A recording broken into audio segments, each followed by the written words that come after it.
Chapter 10. Gene tells us that he did end up going into the army, but he never actually fought. He spent most of his time in training because he got in when the war was almost over, and he just was never able to see battle. And pretty much the atomic bomb saw to it that he and the other guys that enlisted when he did wouldn't see battle.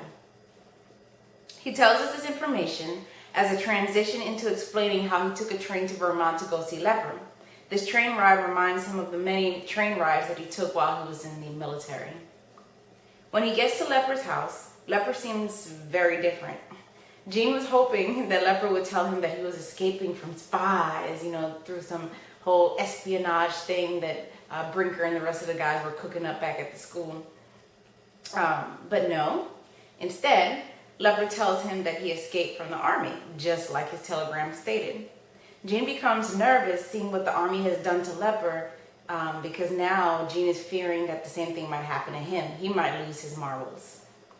Lepper explains that he ran away because the army was going to give him a Section 8 discharge, which means that they let him go because he is crazy. He's a nutcase. Lepper says that his eyes have been opened to many things because of his experience with the army. He tells Gene that he was able to admit some things to himself that he saw in other people, and then he proceeds to share what he has seen in Gene. He laughs one of those crazy people laughs and tells Gene what he's discovered about him. And I'll read you an excerpt from page 145. He says, he began to laugh again.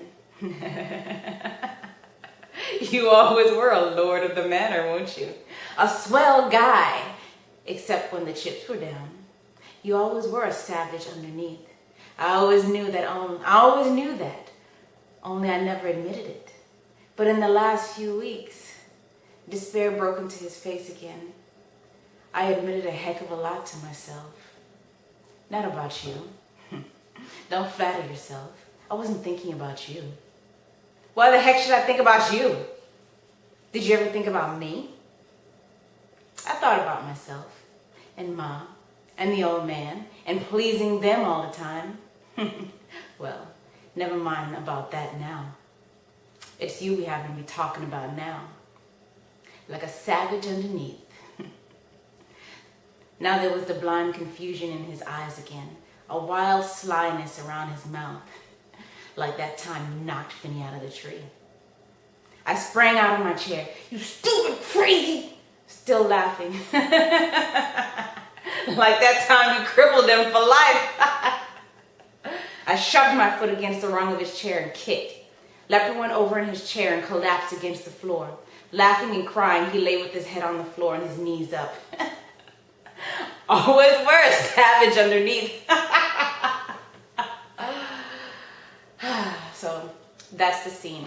That's what he's come to realize about Gene. He realized it before, but that's what he's come to admit to himself about Gene. And obviously, Gene didn't like that very much. I think that kind of touched a nerve in Gene, you think?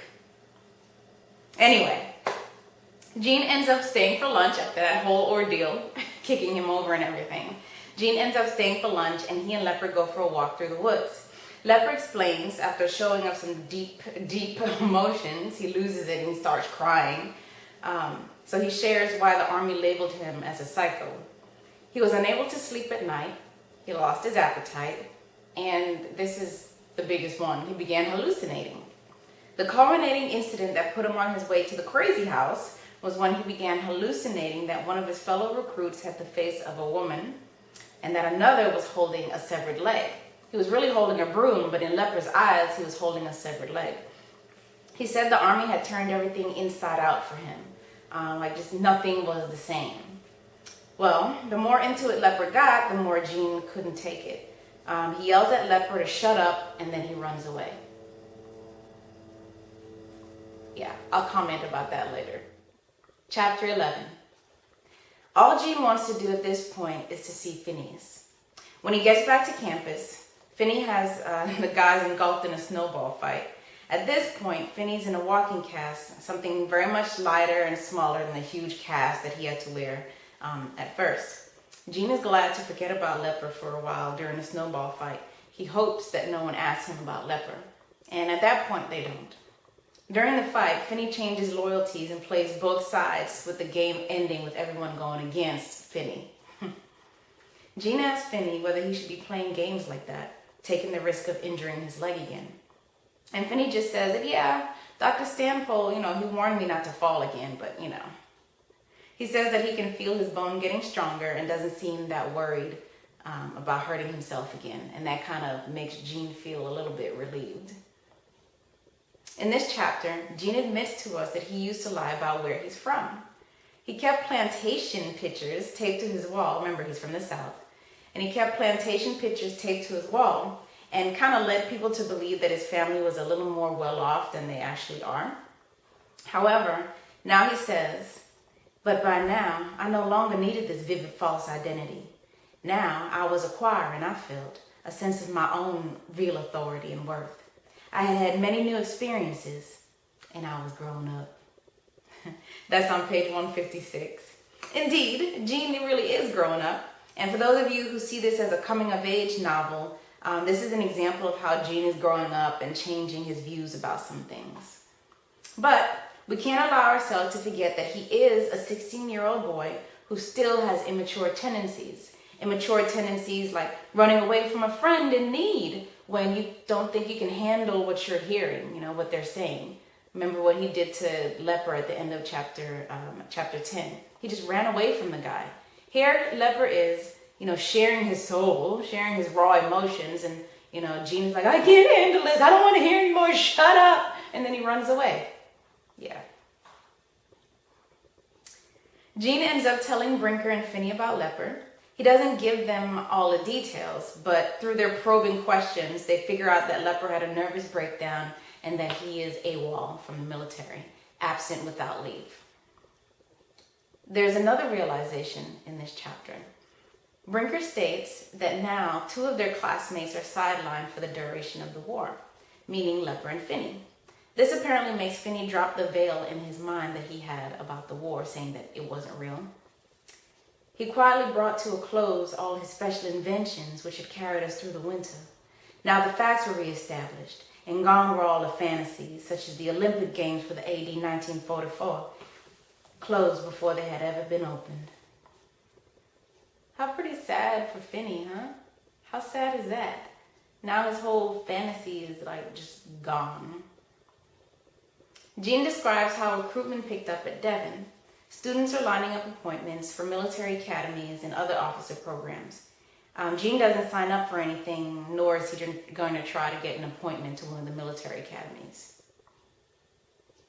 One morning after chapel, Brinker pulls Gene into a room and tells him he knows why he won't enlist, and it's because of Finney.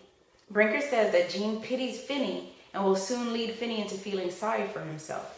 Brinker goes on to explain how no one mentions Finney's leg and no one talks about the fact that he's crippled. No one except Brinker, anyway. He advises that the sooner Finney accepts that he is crippled, the sooner he can move on with his life. Gene tries to make Brinker cease from making fun of Finney, but Brinker's like, no, you can't make me stop anything. And that he tells Gene that he knows that Gene would like everything about the accident to be forgotten, erased, but that's not going to happen either. Gene becomes nervous because he has no idea what Brinker is about to do next. Back in their room, Gene helps Finney with his Latin translation of Caesar. They joke around about whether or not Caesar was even real, and then Finney suddenly becomes semi-serious and he tells Gene, naturally, I don't believe books and I don't believe teachers, but I do believe it's important after all for me to believe you. He further goes on to tell Gene that he saw Leper hiding in some bushes on campus, and based on what Gene told him about Leper, that's made him admit that the current war is real, because only a real war would drive somebody crazy. Well, the Olympic fantasy that Finney created was fun while it lasted, but now that whole fantasy world is toppled down. Reality is starting to hit Finney now. Later that night, Brinker and some other boys come and take Gene and Finney to the first building where there is a large assembly room.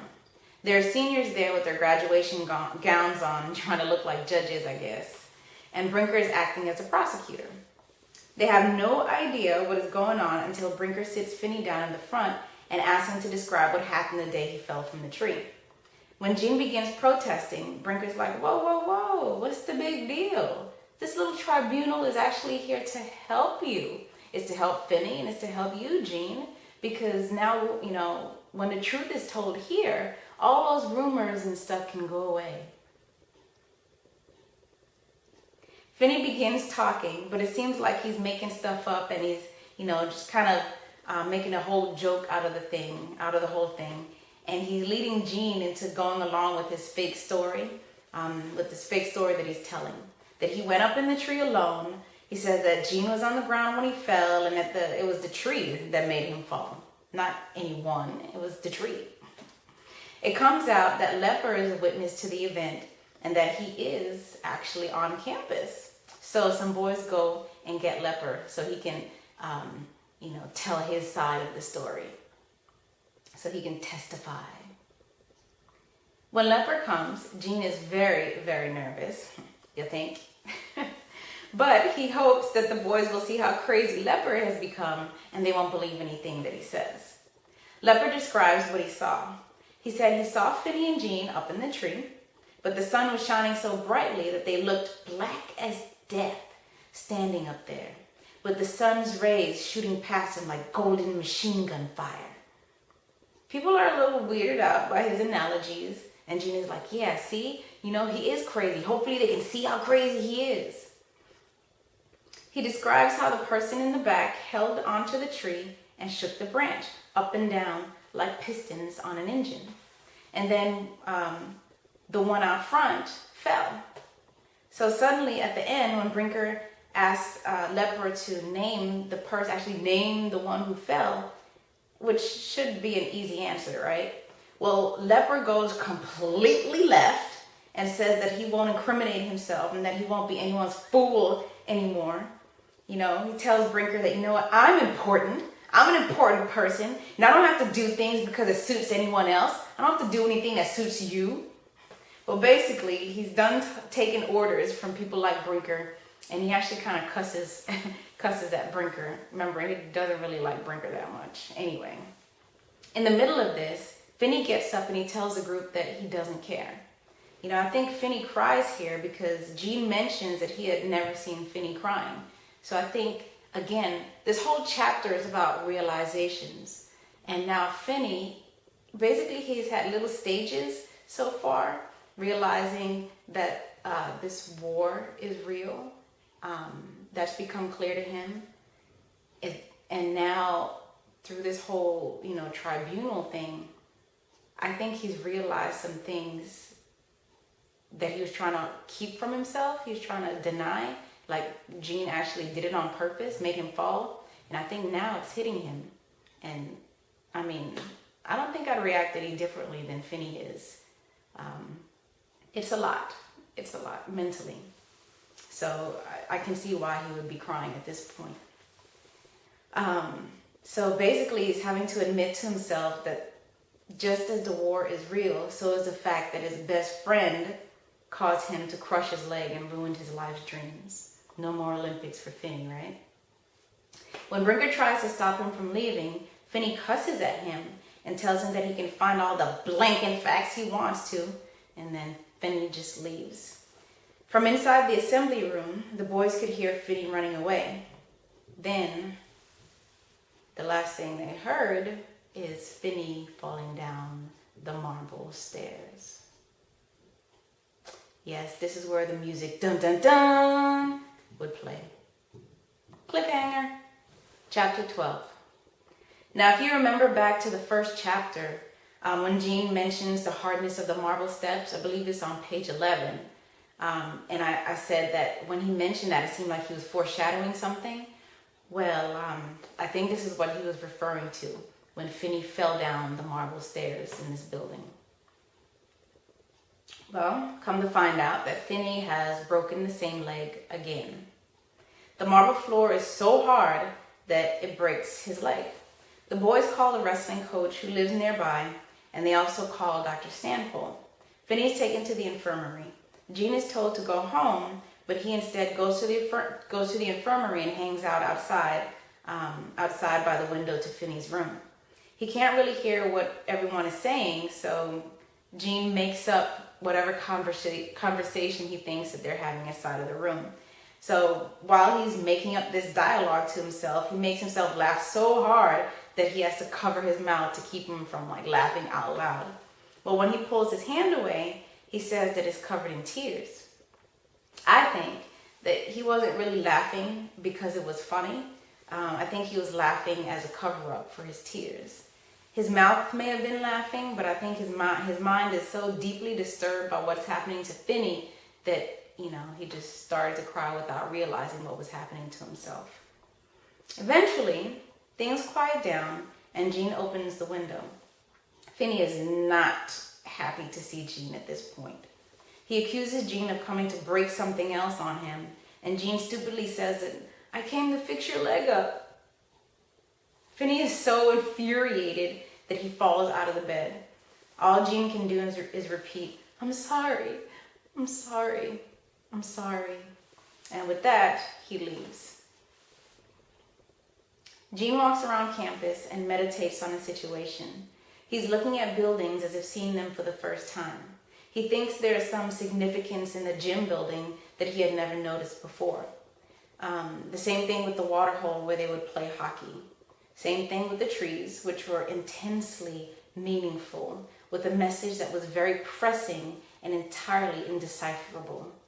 So he's looking around at his surroundings as if he's seen them for the first time, and there's all these hidden messages now that he hasn't seen before, but now he's seeing these messages, he just doesn't understand them yet. So what Gene is describing on page 186 seems to be another one of his epiphanies. He is seeing things in a new light, and he feels like he's seeing things that he was blind to before, even though he can't figure out what they mean. He says, "I felt that I was not, never had been, and never would be a living part of this overpoweringly solid and deeply meaningful world around me." Yes, Gene is having one of those oh me, oh my moments, that inner spiritual connection that he's drawn between him and nature. He knows what's happening, but again, he doesn't really understand what he's supposed to get from it. He ends up falling asleep at the stadium. When he returns to his room, he finds a note from Dr. Stanpole asking him to bring some of Finney's things to the infirmary. This is like deja vu for Gene. Except this time, it's not as shocking for him. The first time Finney broke his leg and he saw him at the infirmary, everything was like, oh my gosh, I can't believe this. But now Finney's broken his leg again and he's going to the infirmary again. It's like, yeah, did this before. He begins to muse about how near the war is for him and his classmates, except for the 2 casualties already, again, referring back to Finney and Leper. The war is more important than him and anything that is happening to him right now. And this is how he tries to calm himself down. Does any of this sound familiar at all to you? He used the war as a distraction from what he did to Finney. Remember, he started, getting all into the war and wanting to enlist. And then as soon as Finney came back, that just all kind of went away. Well, same thing here again. The war has become real now for Gene. And that's just a distraction from his issues of what's happening with Finney. When he gets to the infirmary, he gives a suitcase to Finney, who is civil to Gene, but he's not very friendly. Gene notices that Finney's hands are shaking terribly. So he uses this opportunity to remind Finney that, he once tried to tell him the truth. And Finney says, "Yes, I remember." And then he asks Gene, why did he come to his window last night? And Gene responds by saying that he felt like he belonged there. Finney suddenly yells out that he wishes there wasn't a war going on, because then he would be able to handle his broken leg thing a lot better. Come to find out, okay, here's another revelation for us as the reader. We find out that Phineas has been holding quite a few things inside of him. He tells Gene that he has been writing to the armed services to see who would let him enlist, even with his busted leg, who would take me? Will the Army take me? Will the Coast Guard take me? Will the Marines take me? So he's been writing to all of these people. And then Finney explains that this is why he pretended that there was no war, because he wanted to keep himself mentally medicated against the pain that he really felt of not being able to participate in the war. He really did. Because if you remember, in the earlier chapters, where Finney knew everything about the war, he read the papers every day. He just knew, he was current on everything associated with the war. And then suddenly after his leg was broken, now there was no war. It was just made up. Well, now we can understand why he felt that way, why he did that. Because he didn't want to deal with the fact that he can no longer, besides the Olympics, his dream of the Olympics, he now can no longer fight for his country like he wanted to, because all of the services told him, no, you have a busted leg. We can't take you. Sorry. Jean tries to cheer him up by saying that he wouldn't be any good in the war anyway. Finney would probably try to form a baseball team with the enemy or something. Finney tries to stay calm, but Jean sees that he is crying. Then Finney asks him if what he did in the tree was some kind of blind impulse. Jean says yes, but how can he expect Finney to believe anything he says now?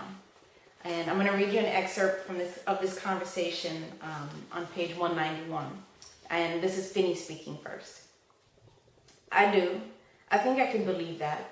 I've gotten awfully mad sometimes and almost forgotten what I was doing. I think I believe you. I think I can believe that. Then that was it. Something just seized you. It wasn't anything you really felt against me. It wasn't some kind of hate you've always felt all along. It wasn't anything personal.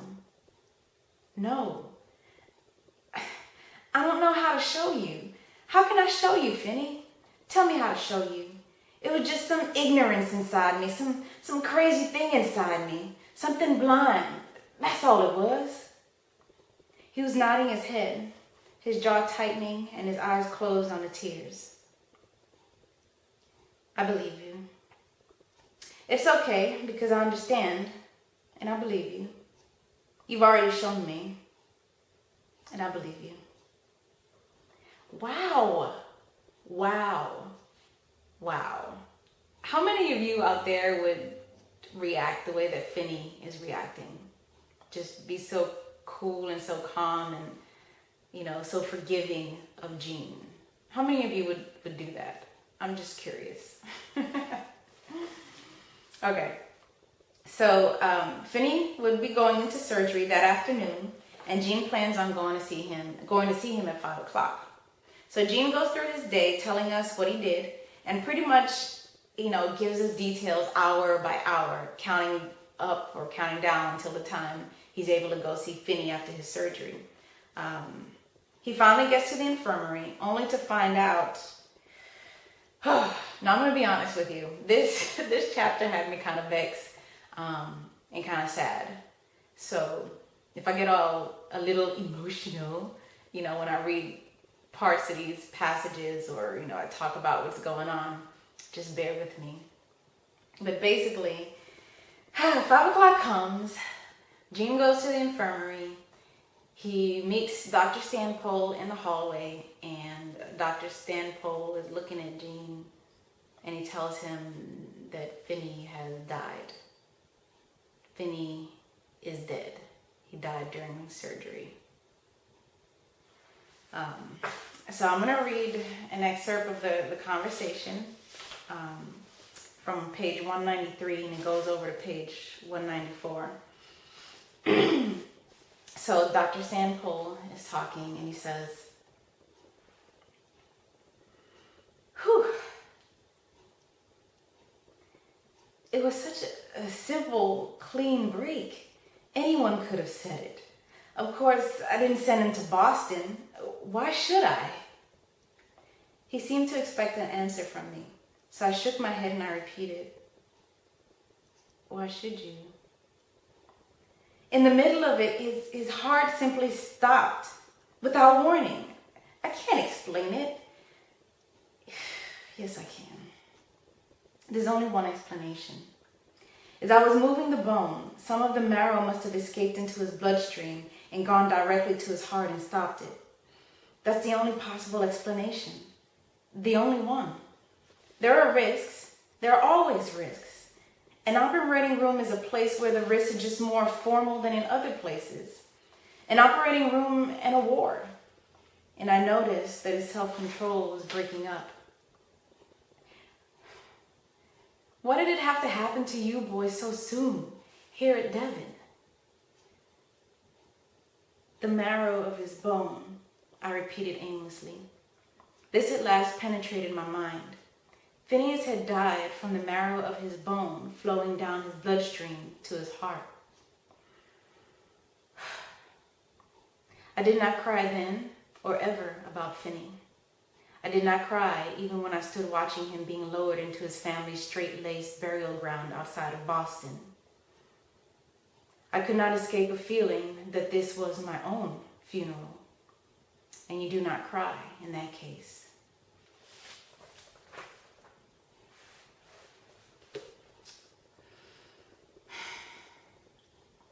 And that's the end of chapter 12. Chapter 13. Gene tells us that one of the school's buildings is being used as a parachute rigger school, and those are the guys that assemble the parachutes for the airborne units. Gene refuses to talk about Leopard because why talk about something you can't do anything about, right? He also doesn't talk about Phineas, and no one talks about Phineas to him either. And I'll read you an excerpt from page 202 about that. I never talked about Phineas, and neither did anyone else. He was, however, present in every moment of every day since Dr. Stanpole had told me. Finney had a vitality which could not be quenched so suddenly, even by the marrow of his bone. That was why I couldn't say anything or listen to anything about him, because he endured so forcefully that what I had to say would have seemed crazy to anyone else. I could not use the past tense, for instance, and what they had to say would be incomprehensible to me. During the time I was with him, Phineas created an atmosphere in which I continue now to live, a way of sizing up the world with erratic and entirely personal reservations, letting its rock-like facts sift through and be accepted only a little at a time, only as much as he could assimilate without a sense of chaos and loss. So basically, Gene, Phineas was still alive to Gene because his memory was always with him. His spirit was always with Gene. So how can I talk about Finney as if he were gone, as if he weren't there? Because he is here. He's always been here with me, and he's going to continue to be here with me. So how can I say Finney did or Finney was? I can't, because Finney is. Brinker takes Gene to meet his dad, who is visiting the campus, and I think he is bringing him home because the guys have graduated now. Mr. Hadley asks Gene what he's going to enlist in, and Gene tells him that he was waiting to be drafted, but then he figured, they're probably going to put me into an infantry unit, and I don't want to do that. They're always dirty, they're always doing the dirty work, so I don't want to do that. So instead, Gene has signed up for the Navy. Brinker enlisted in the Coast Guard, and Mr. Hadley is not pleased with either of these choices. Mr. Hadley seems to want them to be a part of something more dangerous because that way they'll earn more respect when the war is over. So when people ask you, so what did you do, in the war? They can tell them something that's all hardcore. And yeah, I did this mission, I did that mission. But Brinker and Gene are both like, no, I just want to coast through this. I don't want to go in to die. When his dad leaves, Brinker tells Gene that his father wants him to be some kind of hero, but that's not the attitude that he himself wants to have. Brinker is ticked off that his dad and people like his dad are the ones who started the war that their sons now have to fight. Gene doesn't really agree with this. He says that wars were not made by generations and their special stupidities, but that wars were made instead by something ignorant in the human heart. And that's on page 201. Gene feels a loss of happiness there at Devon. Basically, those carefree summer feelings that he had while Phineas was around, those are all gone now. Gene has graduated and now says that he is mentally ready for the war now. And I'll read you an excerpt from page 203. He says, I was ready for the war. Now that I no longer had any hatred to contribute to it, my fury was gone. I felt it gone, dried up at the source, withered and lifeless. Phineas had absorbed it and taken it with him, and I was rid of it forever. So again, another scene where Gene admits that he had this hatred, that he had these terrible feelings inside him, and now it's all gone now. With everything that's happened to Finney, I mean, what else is there to hate? I mean, what is there to fear, or to hate, or to feel bad about anymore? All that stuff is gone now. So Gene goes off to naval training a few weeks later, and he closes the novel with these final words. And I'll read you the last couple chapters on page 204. I never killed anybody, and I never developed an intense level of hatred for the enemy, because my war ended before I ever put on a uniform. I was on active duty all my time at school. I killed my enemy there. Pause just a second. I'm going to read that again because that's pretty serious. Just listen to what Gene is saying, and I want you to ingest that, internalize that, and really think about what he's talking about. I never killed anybody, and I never developed an intense level of hatred for the enemy, because my war ended before I ever put on a uniform. I was on active duty all my time at school. I killed my enemy there. Only Phineas never was afraid. Only Phineas never hated anyone. Other people experienced this fearful shock somewhere, this sighting of the enemy, and so began an obsessive labor of defense, began to parry the menace they saw facing them by developing a particular frame of mind. You see, their behavior toward everything and everyone proclaimed, I am an humble ant. I am nothing. I am not worthy of this menace. Or else, like Mr. Ludsbury, how dare this threaten me? I am much too good for this sort of handling. I shall rise above this. Or else, like Quackenbush, strike out at it always and everywhere. Or else, like Brinker, develop a careless general resentment against it. Or else, like Leper, emerge from a protective cloud of vagueness, only to meet it, the horror, face to face, just as he had always feared, and so give up the struggle absolutely. All of them, all except Phineas, constructed at infinite cost to themselves these Maginot lines against this enemy they thought they saw across the frontier. This enemy who never attacked that way, if he ever attacked at all, if he was indeed the enemy. In other words, who is the real enemy? Do you know who the real enemy is? Is it someone else? Or is the enemy you?